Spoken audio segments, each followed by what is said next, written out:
full-length audio, you can listen to us wherever you get your podcast. And on YouTube, please consider liking and subscribing for new content every week. And now, on to the video.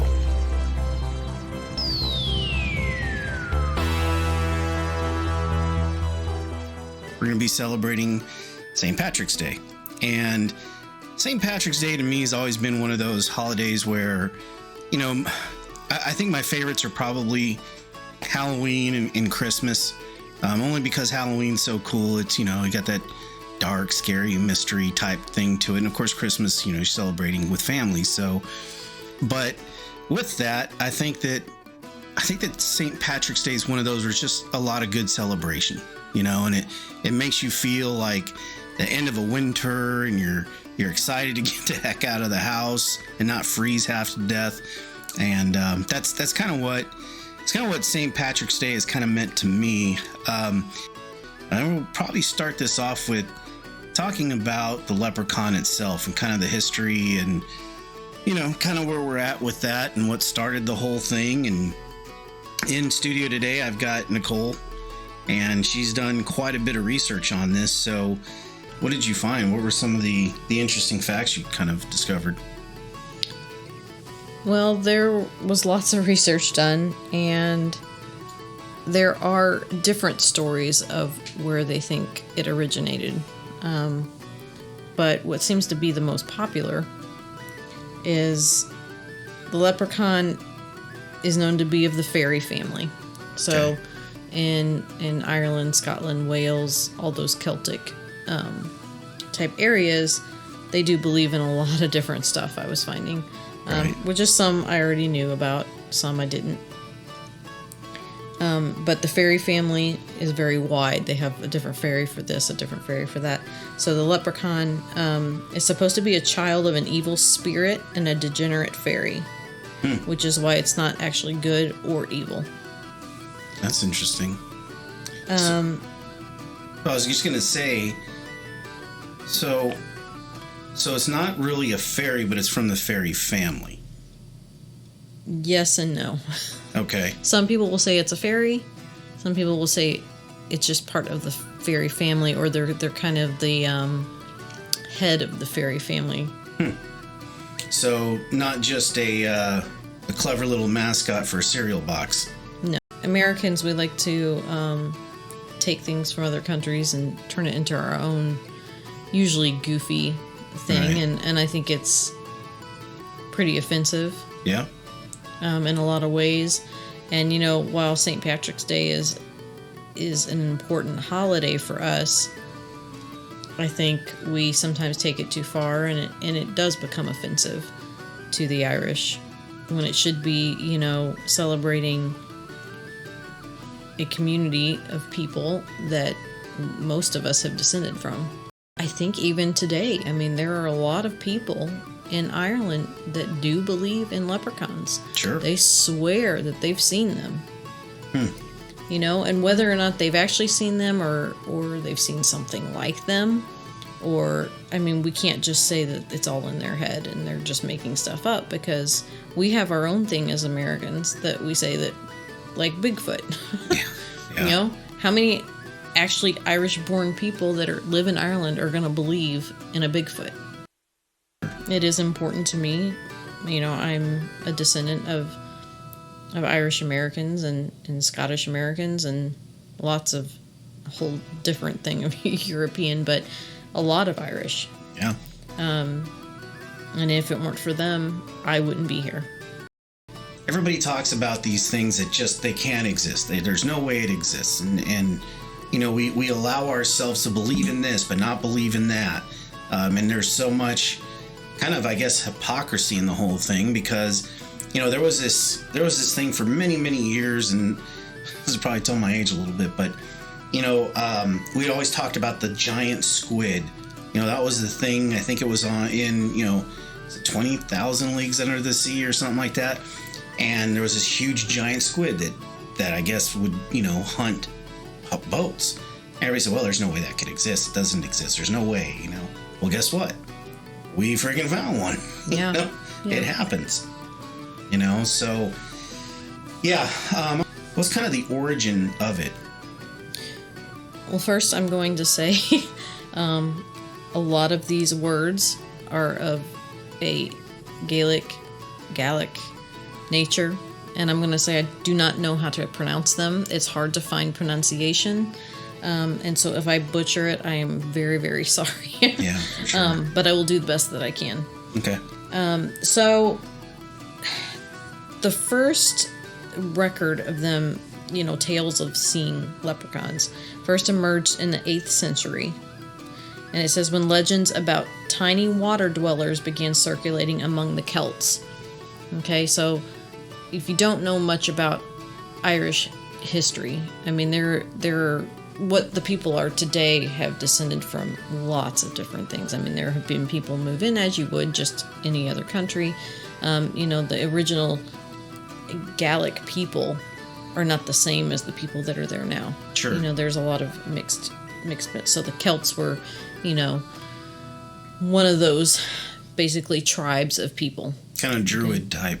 Yes. Okay. Now, I don't know, 100%, Sure. and if I mess this up, I'm sorry. Oh, yeah. But, yeah, I mean, there was Celts and there was Gaelics and there was, Mm-hmm. but this is back in the beginning, basically. Okay.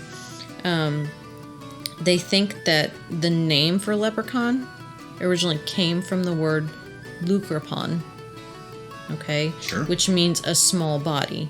And that kind of tracks with what we're finding as far as the stature of leprechauns. They're said to be 2 to 3 feet tall. So that would, match, basically. Right. But the earliest mention of these comes from a medieval tale about a legendary king of Northern Ireland, Fergus MacLeody. Okay. Okay, and he was the king of Ulster, and apparently he fell asleep by the beach. When he woke up, he found 3 leprechaun, or little bodies, attempting to drag him into their undersea lair. Okay, he captures them, but then releases them after he has promised 3 wishes, which kind of goes with, even if you know the Lucky Charms leprechaun. Sure. It's all about catching him, to get his pot of gold, get the wishes, right? Okay, so they're thought to be descendants of the Tuath De Danann, okay, which are a group of magical beings that served under the Gaelic goddess Danu, okay? Mm-hmm. They were supposedly there in Ireland long before even humans were there. So these are, supposed to be beings from supernatural beings, paranormal beings, whatever, from way back when. So they predate humanity. Yes, so spiritual. Okay.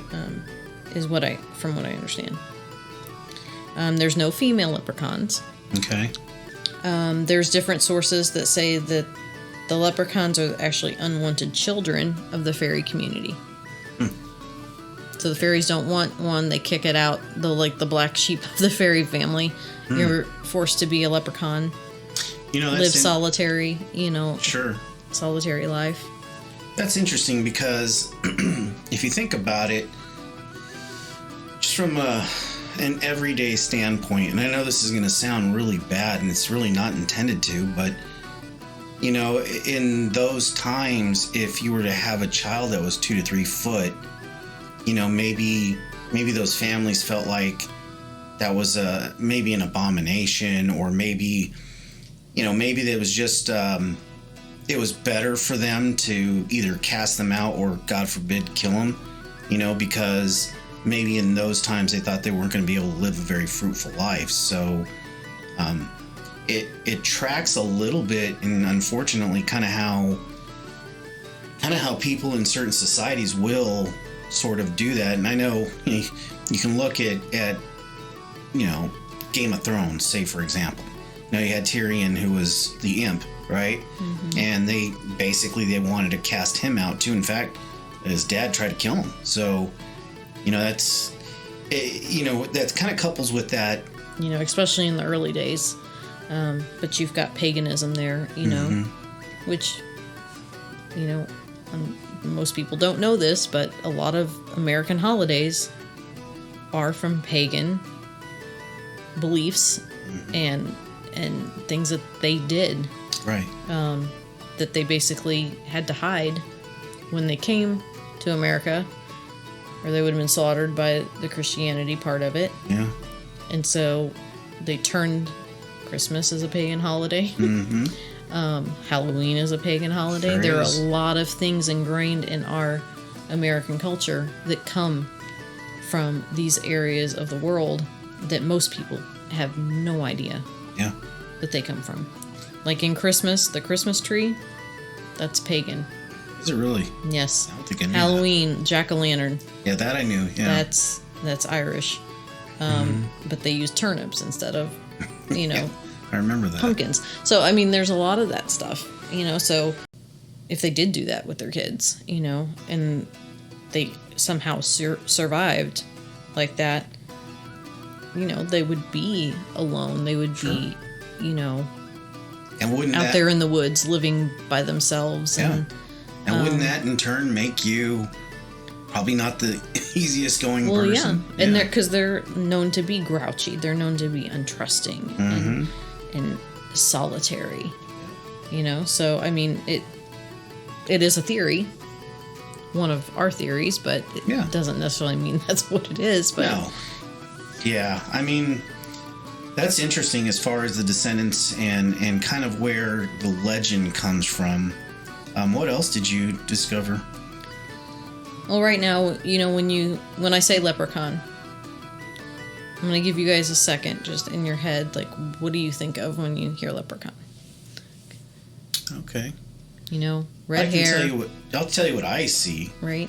Well, what I kind of see is, and I know this is probably terrible, but I kind of see the Notre Dame Fighting Irish thing. I kind of see that mascot, the red beard, the green hat, the green suit, and like I know this is gonna sound terrible, but like elf shoes that are green, right? Right. That's kind of what I picture. Yeah, I mean, and that's how they're basically known today.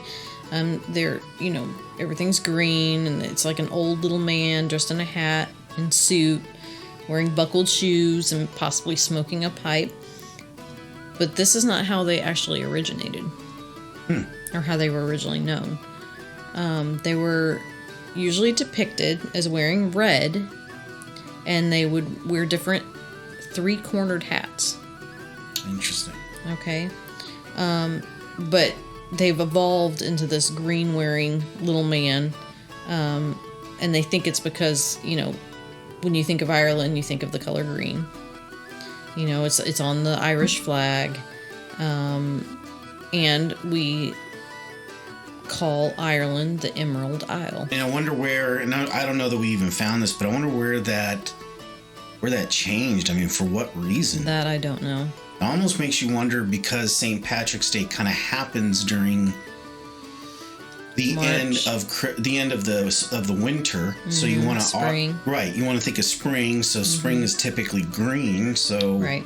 I mean, I would think it's somewhat rooted in that. Of course, I don't know, but Right. I mean, it's the only thing that kind of makes some sense, because I think they still had him looking, quote unquote, facially the same. It's just his, for lack of better words, his outfit, which I know that's not the right thing to say, but Well, yeah, absolutely. Everything else seems to be the same. So, leprechauns, okay? Their whole deal is that they're supposed to be kind of in charge of the other fairies, okay? They are, they hide in tiny underground caves or hollow tree trunks, because they're living out in the woods. When people hear them, they hear a tapping, like what they say, a cobbler hammer, because they are shoemakers. Okay. Okay. Yeah. Okay. They can be heard dancing to traditional Irish music, and they're known to play instruments. Okay. Their name, leprechaun, is also associated with the old term leithbrogan, meaning shoemaker. Okay. Okay, so I think that's why they associated the cobbler hammer and the shoemaker, and they're said to make these shoes, and that's how they make their gold. Oh, okay, basically. And That's their trade. they're like the bankers of the fairy world, Gotcha. from what I understand. So that's kind of their trade, and that's how they, quote unquote, work. Right. Okay.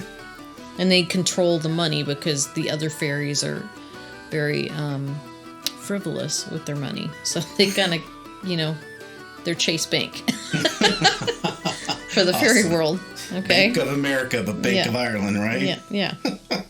Wow. You're not supposed to take your eyes off of him. Because if you do, he'll immediately disappear. But if you catch him, then you secure a wee bit of luck. Okay, that's what they're known for, okay? And they give you 3 wishes to grant their freedom to get away from you. And what do we always say? If you catch them, you get their gold, and then they provide you wishes? 3 wishes. Okay. But you can't take your eyes off of him, because as soon as you do, he'll disappear and you won't get anything. Okay? Yeah. But if you get a wee bit of luck, when we think about the Irish, we always say what phrase? Luck of the Irish. Luck of the Irish. Yeah. And they think that's where the luck of the Irish term came from. Huh. Wow. Well, they're kind of known to be tricksters, and I think they're... This one story I found over and over and over, so I think this is one of the main, legends that people pass down to each other. But apparently there was a man managed to catch a leprechaun, and he forced him to tell him the secret location of his treasure. Okay. So the leprechaun, pointed to a tree. Right. And the man said, okay, I'm going to tie my bandana around the branch. And he's like, I'm going to run home and get my shovel, basically, so I can dig up the gold. Sure. And he tells the leprechaun, he goes, don't you dare take that off the tree. Right? Seems perfectly reasonable, yeah. So he promises he's not going to take it off the tree. So the man runs home, gets a shovel, comes back. When he returns to the forest, all the trees have red bandanas tied around them. So there is no way for him to know where the gold is. Of course, the leprechaun's gone. Right. So that's the trickster. Like, he promises, he keeps his promise. Sure. He just embellishes a bit. There was a nobleman, I guess, that offered a ride to a leprechaun on his horse, and his castle was crumbling down to the ground, and because he was so kind to the leprechaun filled it with his castle with gold, and he was able to repair it. So, jeez. I mean, these are legends, right? So you go this far, yeah, and on them. It's also kind of like one of those redemption stories. You know what I mean? If you're in that camp of these were cast aside children or whatever, and they don't trust anybody, and if you give them and you show them some respect or show them any kind of kindness, that probably does ring pretty true. They would reward. I mean, if like I said, if you're just looking at this from a humanity standpoint, if these are quote unquote children, which I'm sure at this point they're not, but if they were, and you do something kind for them, and then they had that kind of thing, they want to reward that behavior. So I mean, that sort of makes a lot of sense to me. So this man is actually known as the Leprechaun Whisperer now. But in 1989, in Carlingford, Ireland, he claimed that he found evidence of a real leprechaun on a mountain called Slieve Foy, and I don't know if I'm pronouncing that correctly. I mean, that's the way I'd pronounce it, yeah. Okay. So he said that he was, just hiking in the mountains, and he said he heard a scream, and he went towards the sound, and near a wishing well, he found bones and a tiny suit and gold coins near scorched earth. So he brought it home, and of course, everyone in Ireland was like, knew about the story, and they had him on the news, and he's got the little suit with him, and we'll put pictures up, Yeah. But it's just like a tiny little suit. It's not green, however. It doesn't look green. What's it look? It's a dark color. Okay. It might be a dark green, but it looks very, very dark. Not like your traditional emerald green. Okay. No. But it's got the little hat and and everything. And it would be about the size. That's interesting. So what he found, it says the evidence is now displayed behind a glass case where visitors can see it.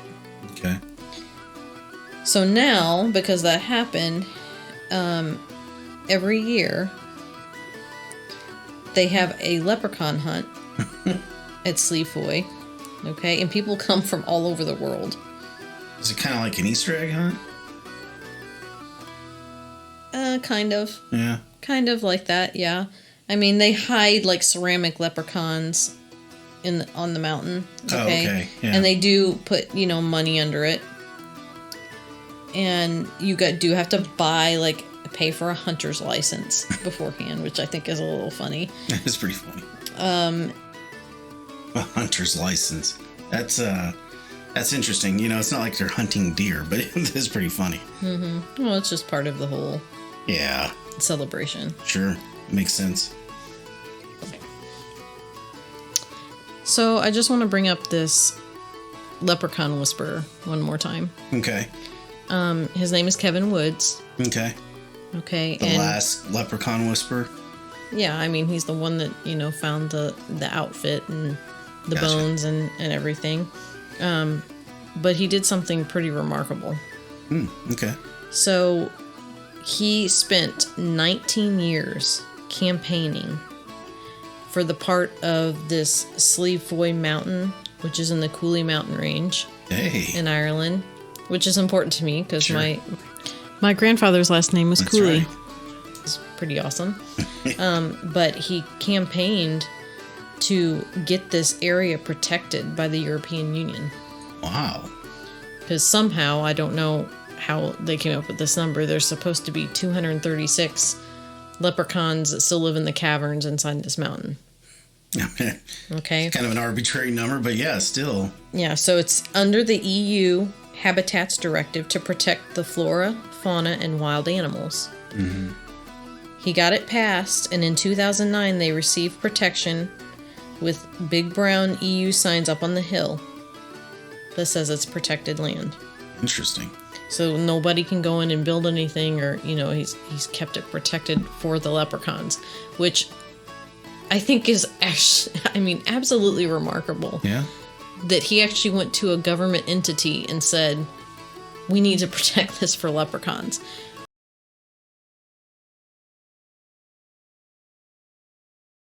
It's protecting the land and the animals and the plants. Which is amazing, and and they have that hunt every year, right? Which brings in probably a lot of money for the area to help protect it. Absolutely. So that makes sense. And also, it's a kind of a neat way to keep that, because at some point we're all going to get old, we're all going to pass, we're all going to be long since forgotten, but legends like that can live on, right. And if you protect that, it kind of preserves that legend.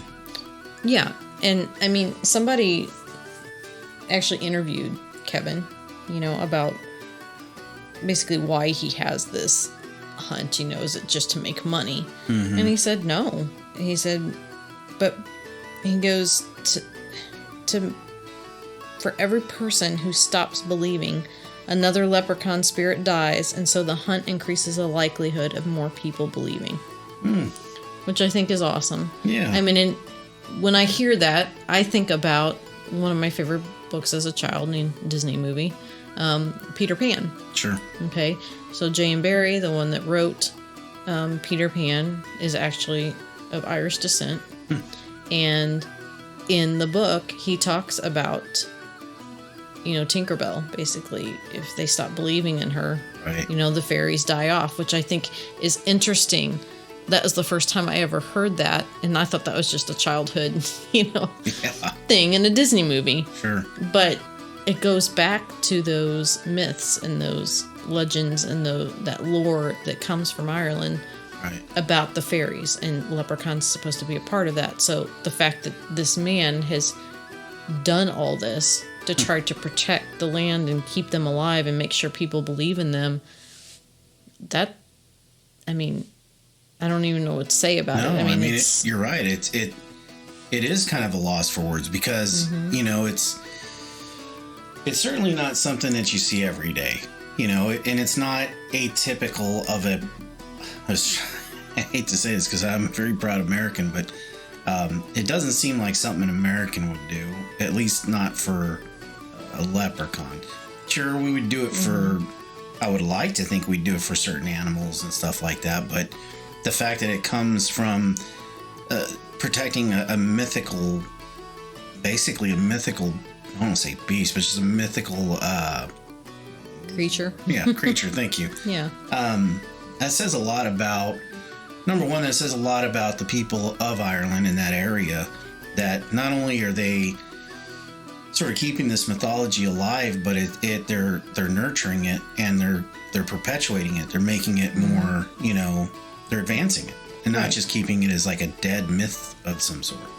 Well, and you know, in you saying that, it makes me think, you know, when a massive group of people get together in any situation and they all believe one thing, it almost creates something. Mm-hmm. Whether you want to believe in that or not, you can feel the energy in something. When you go to a concert, right? Go to a rock concert, country concert, whatever your thing is. Yeah. And you have all those people singing together. There is an energy there that is produced. You bet there is. Right? Mm-hmm. Don't want to go there, but mass, you know, groups of people, when they feel a certain way and, you know, they protest or they do whatever. There is energy created there. There is feelings and beliefs that start happening because all those people are putting into it. Yep. You know, that is why cults are so scary. Yeah. Any of those things, you know, you get these, that's why they isolate them and keep them believing all the same thing, because then it grows stronger and stronger and stronger. Sure. So for something like this to be believed for all this time, I mean, this goes back generations upon generations upon generations. I mean, so far back, we don't even know how far back. Right. Right? It's beyond written history because it's technically beyond human. Yeah. Humans. Yeah. I mean, so that has been believed and passed down. And if they all believe it, I mean, could they create something? Sure. I mean, or at least they believe that it's there. I mean, and you never know. We don't know what we're capable of. No, I mean, of course not. What is it? How much of our brain do we actually use? I think, yeah. 3%. Yeah, and those people that can actually tap into more of their brain are the ones that can bend spoons with their mind. They can do these things. Absolutely. So if you've got that many people believing the same thing, yeah, could they create this being? I mean, you got it's absolutely true, because, you know, even if you look at gatherings, there's what they call mob mentality. There's always mass hysteria, or you know, you get a big group of people together, and if it's for any reason other than, you know, something nice, I mean, that is extremely dangerous. Oh yeah. But if it goes the other way, it can also be, you know, uplifting. There could be a lot of powerful things that come from it.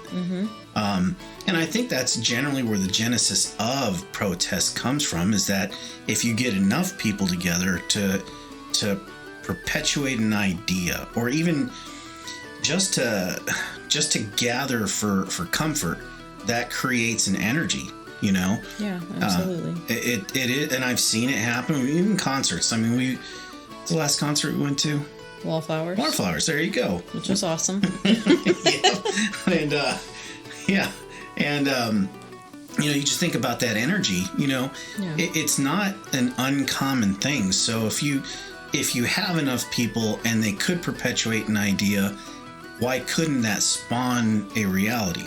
Well, yeah, and I mean, typically, I mean, and this is just from what I know, because I research a lot, because it's part of my ancestry. You know, I very much look into the Irish and the Scottish and the English and the Welsh and, you know, the Nordic type countries, because that's where my blood comes from, you know. So I'm very interested in learning about that. And for people that are listening from other parts of the world that don't understand why Americans are so obsessed with this, I'll tell you why. It's because we know that we did not originate here, except for the Native Americans, which you are part. But for the rest of us, We know we didn't originally come from here, and that all our ancestors and people beyond us came from these different countries. Right. Okay. And for those of us that do care deeply, which I am one of them, I want to learn what brought them here. Sure. What, they went through to get here, which was just crazy to me. Right. I know I wouldn't survive it today. Like the hardships that they went through and the reasons they decided to leave. And we want to know who we belong to, basically. Sure. I think every human, even a little bit, even adoptive kids want to know where they actually came from. Right? Sure. We just have that need to know. Well, it's an origin story. Yeah. I think you can never really fulfill an end of a life or an end of existence without knowing where you came from. And I think that's maybe why, like, St. Patrick's Day is such a big holiday, because really, it doesn't make any sense for it to be such a big holiday in America, right? Not really. Because really it's supposed to be about St. Patrick that came to, Ireland. He drove the snakes out or whatever they say, but he basically brought Christianity. Right. But did the Celts or the Gaels or whoever, I don't remember history well enough to say which tribe was there at the time. Sure, yeah. They probably didn't like it very much. No, of course not. Right? Okay, so why are we celebrating St. Patrick so much? It is a Catholic thing. Yeah. And it probably has to do with religion. Mm-hmm. But most Americans don't celebrate it in that way. We do it because we can drink Guinness beer, Sure. right? Yep. And dress in green, get crazy with our friends and dress up like leprechauns and fairies. But I think that the root of it is we just want to feel that tie Sure. to Ireland. Yeah. Because most of us have Irish blood running through our veins. Mm-hmm. There were a lot of Irish here, whether or not they were able to come on their own or they came as indentured servants. And quite a bit did come as Yes. indentured servants, yeah. So I think that's, and they're very spiritual people. Yeah, And so well they said. believe in all these things. It has been passed down. And I think that more than anything is what it is. For sure. From my own personal belief. No, I couldn't agree more. That's kind of the journey, That's part of what we do for even this show is reflect on that and kind of dive into that because, and this is, I'm going to go a little off track, but this is the whole point about paranormal is you look at these things and it helps you not only question things, but it also helps you get an idea of where people came from. And it's a discovery of the human race, or human species, I should say. And it's a journey.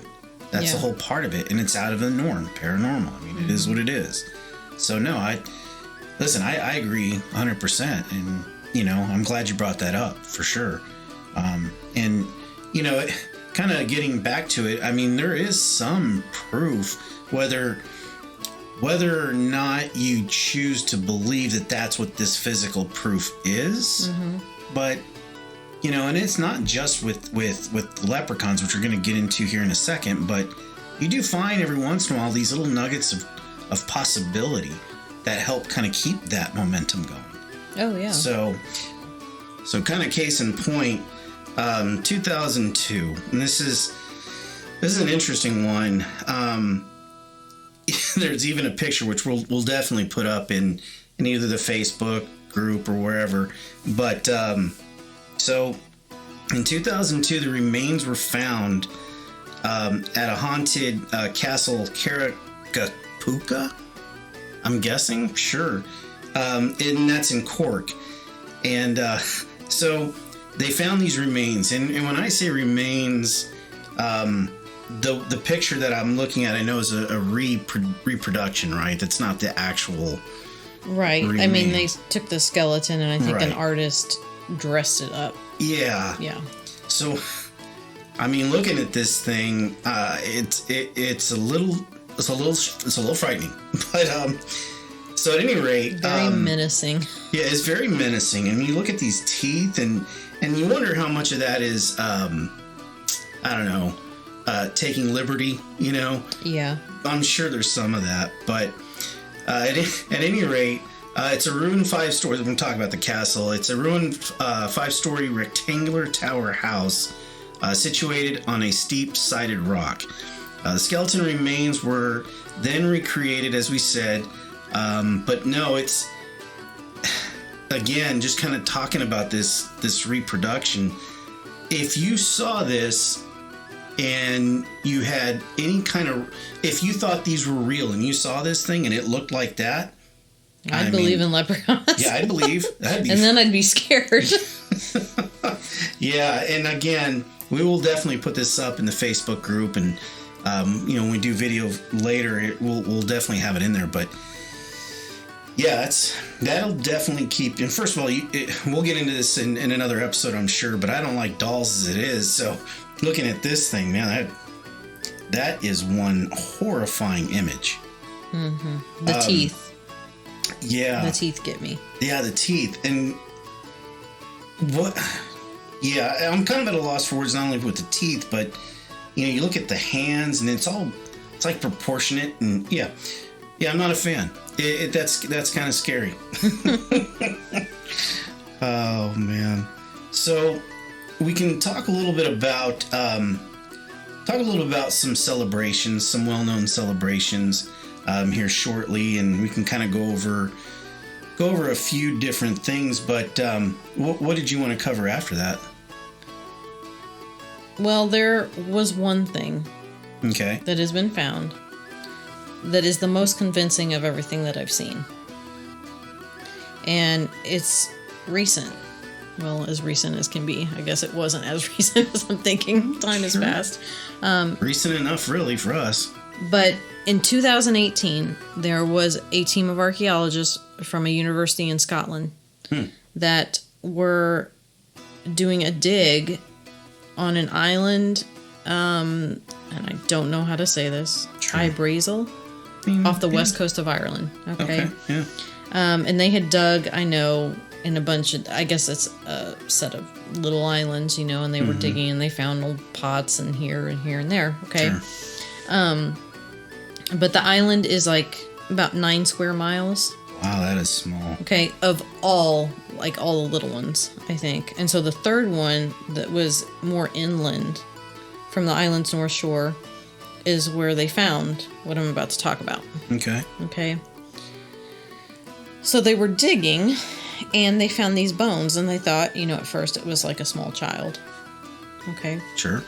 And what I find funny is that the archaeologist's name is Dr. Jones. So immediately I go to Harrison Ford. Right. Indiana Jones is now found. Yeah, okay. Okay.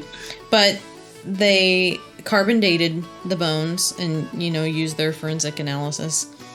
And the team was shocked because the bones were a mature adult male dating back 5,500 years to the Neolithic era. Whoa, so Neolithic, that's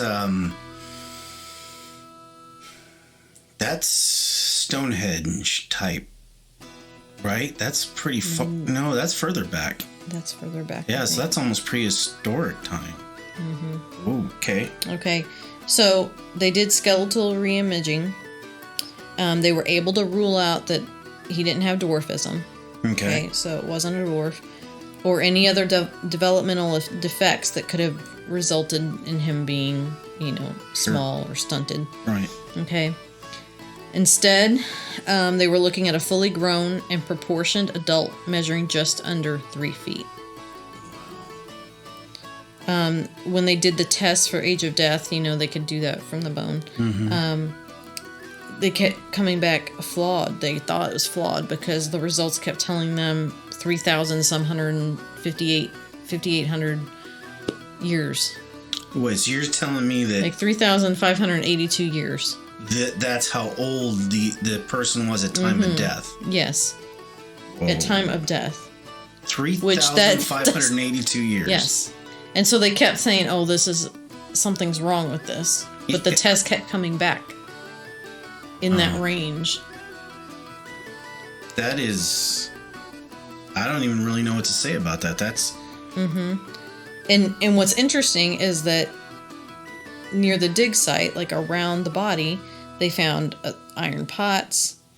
They found a piece of square metal similar in appearance to a belt or a hat buckle. And 17 grams of golden ore. You gotta be kidding me. And the thing is people from this era, the Neolithic era, there's no way they would have that type of sophisticated materials with them. Sure. You know, you're talking like cave type. Yeah, so Neolithic, people, yeah. They're not going to have hat buckles and, you know what I mean? Well, they wouldn't even have anything to buckle, really. Yeah. Let alone having a buckle. And Dr. Jones, cue the music. Yeah. He said that in his 36 years in the archaeology field, he said that he'd never encountered remains of such a small, mature adult from that era ever. Jeez. Wow. And so then there was a junior forensic archaeologist there. Of course, right? The younger guy's like, well, maybe it's a leprechaun, you know? Right. And of course they joked about it a little bit, but they're like, well, I mean, what else could this be? And when, this is the thing that's really crazy to me. So when they looked back over their field notes, you know, they take notes about like where they found things and why they went this direction. This is the junior archaeologist. He just like kind of did like a second look, because his description in the notes talk about why they decided to dig in that location where they found the bones, right? Yeah. Okay. So, you know, it's Ireland. It's been raining, you know, it was a really early rainstorm, I guess. But it stopped and they had like 2 hours of daylight left. Okay. And so they were looking to see like where they could dig, and there was a rainbow.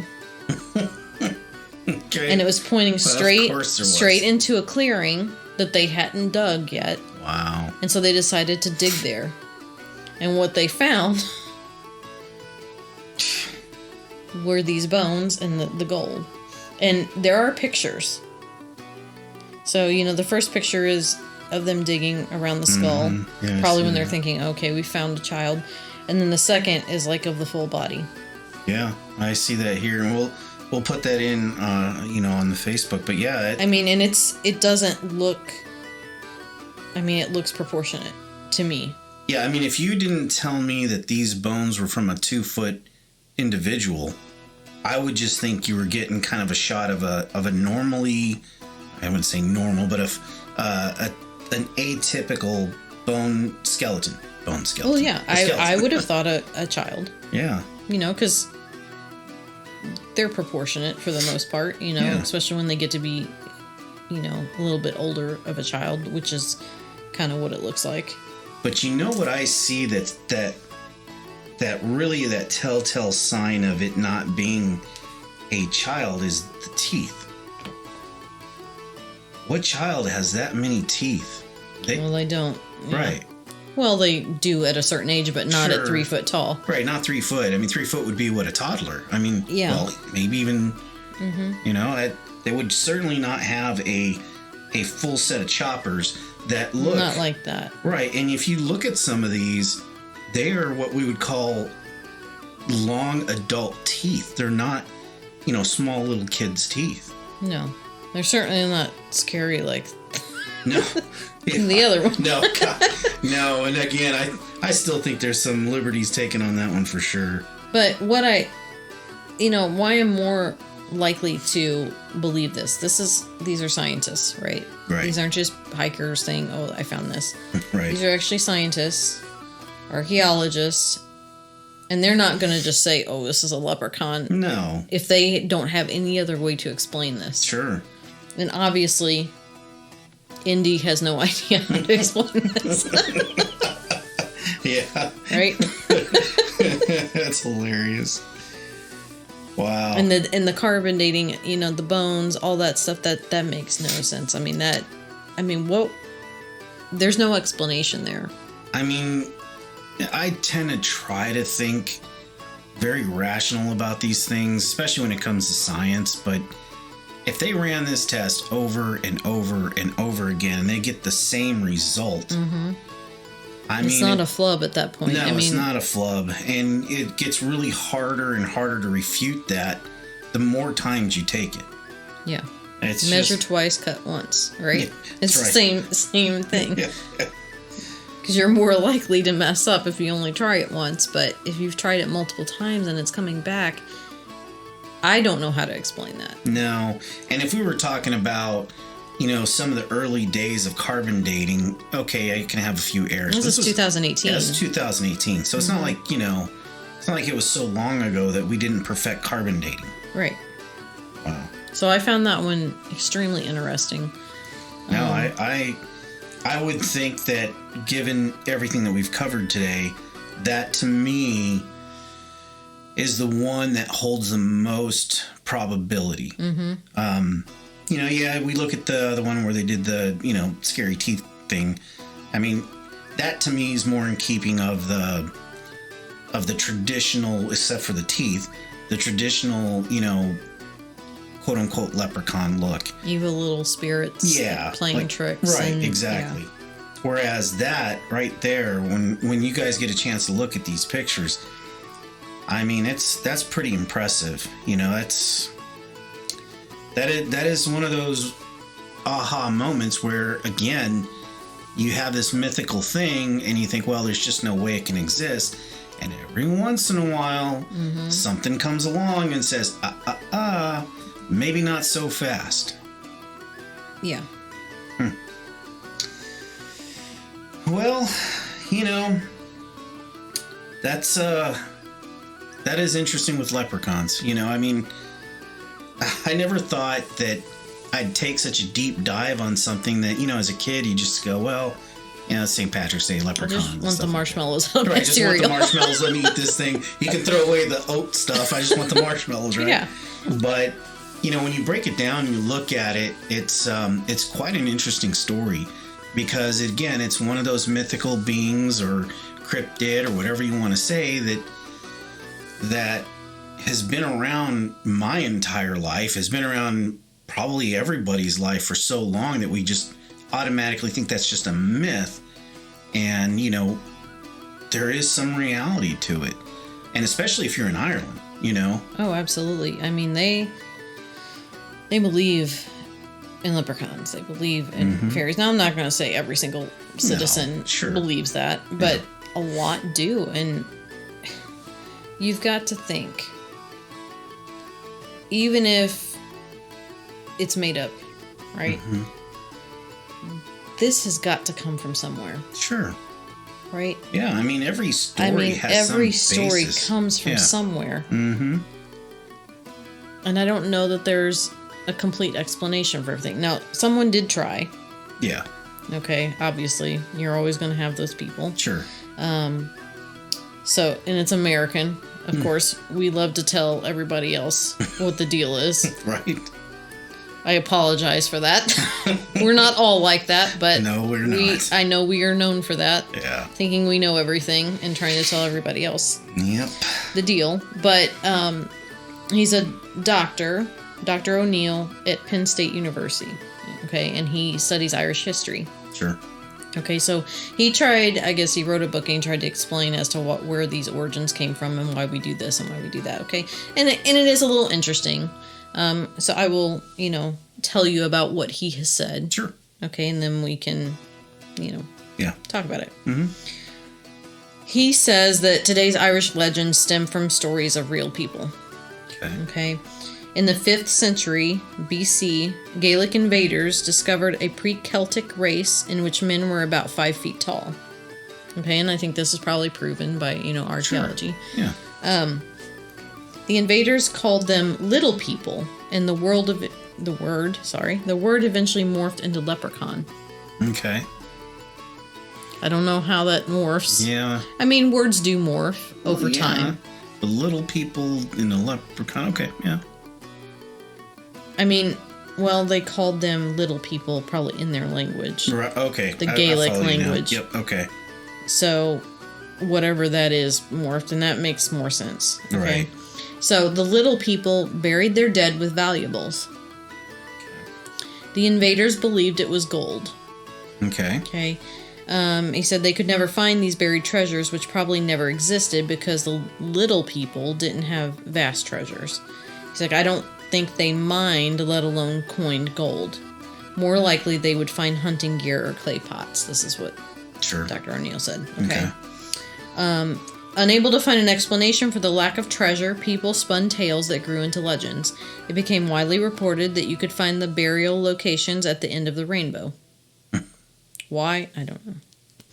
Draper said the story developed that way because it's an impossible place. There's this sense of it's just out of reach. Sure.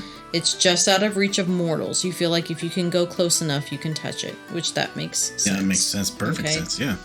Over the years, the story morphed. He said people started to believe the little people's ghosts, also called leprechauns, guarded the graves at the rainbow's end. A leprechaun is not really this kind of cute little guy with a red beard and a green outfit the way he becomes in the Irish-American legend. He said this is a fairy folk. It's a very large fairy. This fairy is a drunkard, which that's the first time I've heard that, but it's usually an old man who most often wears red. Interesting. Like we talked about before. This creature was a cobbler, a shoemaker, and a shoe mender for the fairies who were sort of the royalty of the fairy world. So there's even... the hierarchy of the... Yeah. Jeez. Middle class, low class. Right. Got the whole thing, right? Skid Row leprechauns. I'll tell you. Yeah. So, I mean, some of that could make sense. Yeah. I don't discount some of this, of course. Why he thinks. I mean, it's a great opinion. Yep. But, I mean, the rainbow thing, absolutely. Yeah, of course. He's probably absolutely correct about that. Because that's the only thing that really makes sense. Yeah. I mean, in most of these encounters with leprechauns that I read, I mean, and I'm not presenting them because you can go online and just read. Sure. I mean, there's a gazillion, right? Mm-hmm. They never talk about going to the end of the rainbow and finding the leprechaun, right? They always say that they're out walking and they hear this or they hear that or they spot them. Or, you know, there was one about these people were in a car and 3 little men like ran out in front of the road and they stopped the car and they jumped on the hood, right? Right. So it's always stuff like that. There's no rainbow there. There's never a rainbow, ever a rainbow in these stories. Right. I mean, even the Leprechaun Whisperer doesn't talk about seeing a rainbow and then finding this, right? Mm-hmm. You hear about them seeing them, them playing tricks, finding their clothes, finding the gold. You know, there's always that type of stuff, but there's never the rainbow thing, and that totally makes sense. Yeah, I of course. think. Yeah. I don't know why he's a drunkard. Yeah. That doesn't make sense to me, unless I don't know. Anyway. How would they even know that? I don't know. You know? I mean, that's what I mean. I mean, how can he... Well, the other thing that's interesting about that is the very beginning, they said they were, 5 foot tall?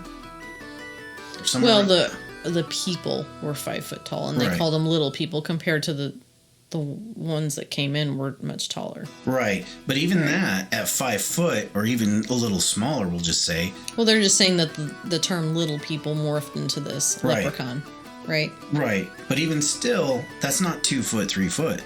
No. You know? No. I mean, people are seeing something. Right.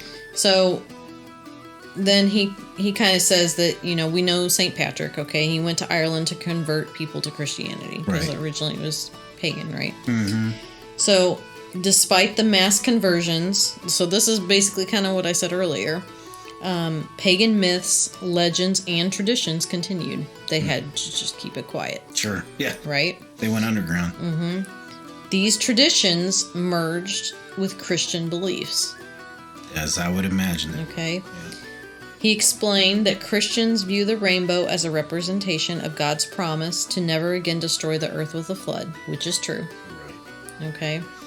St. Patrick's Day is really about a transition from paganism to Christianity. And the plot thickens. And that makes sense. If they're trying to force and push it, you know, then they feel like if they get them to accept that, then they're accepting the Christianity. Well, that just tidies up quick, doesn't it? Yeah. So I mean but paganism's still here. Oh yeah, Which I don't realize, and they celebrate it every year. Sure. Yeah. Without knowing, and if they knew, they'd probably stop. Yeah. Well, no, they don't wouldn't. Think so, but still, they wouldn't. But anyway, I think it's an interesting take on what he has to say about his opinion about the whole thing. But it still does not explain the sightings. No. I mean, even bones aside, you know, for the people that said they found these things, right? Sure. The sightings. That's the linchpin. And that many people can't, you know, there have been a lot. And there have been Americans that go to Ireland and say they've seen something. Or they've seen a fairy and they were shocked. Sure. You know, like they're real. They come back and they say they are real. Well, you know, and again, it's one of those where you have mythos, you have all these different things, and everybody just says, well, that's just part of fantasy. And to a large degree, yes, some of that is true. But every once in a while, the crazies get out of the nut house, so to speak, and you find something. Yeah. And then what do? You can't just all of a sudden start saying, well, it doesn't exist, nothing to see here, you know? Well, and, you know, whether they're a cryptid or they are, you know, supernatural of some sort, they're not going to just be out there and make themselves known. No. Especially in this world. No, would you? No. You know what I mean? Especially if you, let's just say, on surface level, if you had some kind of wealth and gold, I mean, I'd keep to myself. Well, and they don't want to be around us. They want to be, you know, hidden and away, and, you know, they're not going to just present themselves. So, I mean, it's an interesting thing. I think it would be really fun to go to the whole leprechaun hunt. Yeah, of course. That would be awesome. Yeah. That would be a lot of fun. That's definitely a bucket list thing. I'd love to go do that. Yeah. I mean, I've never made it to Ireland or Scotland, which is one of my wishes someday. Mine too. I would love to go and just spend so much time there. If anybody wants to put us up, we can do the podcast from Scotland or Ireland. But you can put up with us for a little while. just for a little bit. So, you know, just kind of putting a little, what I call a bow on it. You know, we have so many different celebrations, you know, parades, different things like that. But as you know, and as most people listening to this that are from America, and some that probably aren't, that have visited during this time, there is a very large celebration that happens in Chicago. And if you want to talk a little bit about that and what you've seen, but I know that my family originates from that area, right? I've never actually been there when they've done the celebration. I've been there just shortly after and just shortly before, but never during the actual celebration. So I still want to see this, by the way. But to say that Chicago has such a large amount of Irish people that live there. So yeah, I would see where. Anyway, I'll let you kind of key in, but the celebration in Chicago. So this is not the only big city that does this. No, right. But this is the most renowned one. Mm-hmm. People, you know, because there are a lot of Irish Americans. You know, they take a lot of pride in it. Mm-hmm. But they, you know, dye the section, not the whole thing, a section of the river green. Okay? Mm-hmm. They don't let anyone know what the ingredients are, of course. But it's said to be an orange-red vegetable-based powder. Okay. It used to be a chemical-heavy, like, plumber dye. Ew. Yeah. But in 1966, environmentalists petitioned the city to switch to something more eco-friendly. Good Lord, thank God. Yeah, because, why would... Yeah. Anyway, we did a lot of that stuff back then. Yeah, we did. Thankfully, we know better now. It's just getting people to do it. Yep, exactly. So it's the Chicago Journeyman Plumbers Local Union 130 are the ones that dye the river. Okay, it takes 50 pounds of dye, a couple of motorboats, and 45 minutes to turn a portion of the 156-mile Chicago River green. So relatives of the very first people to dye the river are still participating and helping to do it, which I think is really cool. It's like a family tradition that's been passed down. Yeah. They dye it just a few hours before the annual St. Patrick's Day parade. And, I mean, there's so many people that flock to this. And it's really cool. And I've never seen it either. One of these days, we're going to go up there. Yeah. I mean, Chicago is known as the Windy City. Yep. Right? Which is, I mean, we've been to Chicago. Just not during that. Yep. But part of that, the Windy City, it's usually still really cold. Yeah, it sure is. On St. Patrick's Day. And we are not fans of the cold. Not at all. Not in the least. But I would like to do that someday. But yeah. Maybe we get it done next year. Yeah, it'll be a lot of fun. Well, listen, thanks for stopping by and doing the show with me. And if you're still listening, thank you for spending this time with us. Hopefully, have a fun celebration. Have fun, but be responsible.